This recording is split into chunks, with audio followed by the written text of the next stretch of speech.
We've been patient, but our patience is wearing thin, and your refusal has cost all of us. So please do the right thing.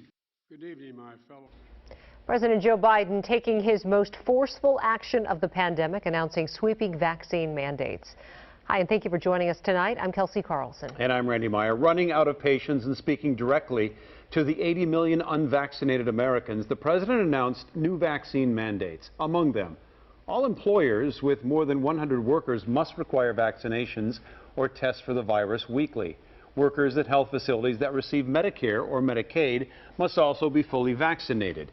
And vaccinations will also be required for employers and employees of the executive branch, along with contractors who do business with the government. Well, Fox 9's Hannah Flood joins us now with more on how this will affect businesses here in Minnesota. Hannah? Well, according to the Minnesota Department of Employment and Economic Development, there are more than 4,800 businesses and more than 1.4 million employees that could be impacted by this. Nationwide, lawsuits challenging this mandate are already rolling in, including one from the Republican National Committee. Meanwhile, many businesses are eager to hear the details on this plan. We'll see how this plays out.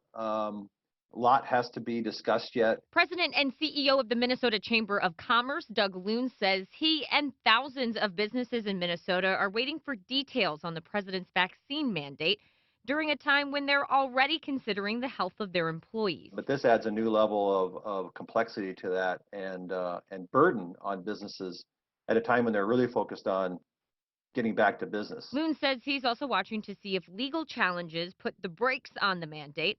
However, Mitchell Hamlin law professor David Larson says because of federal workplace safety laws under OSHA, there is some legal standing for the president to issue this mandate. Given that we're in a public health emergency, given that the government does have police powers, given that we have actual federal legislation that says that we can mandate employers provide a safe workplace, I think we've got legal authority to do it. Regardless, it's likely the mandate will be challenged in court. Local employment attorney Marshall Tannick says since the beginning of the pandemic, he's seen several lawsuits brought forward by businesses trying to end COVID mandates. The lawsuits have been plentiful and they've been very unsuccessful by and large, including those here in Minnesota. But similar to those cases, he expects lawsuits brought by individuals or labor unions to have a better chance of winning in court. I imagine that if there is litigation, most of that litigation will be an attempt to halt the implementation of President Biden's orders.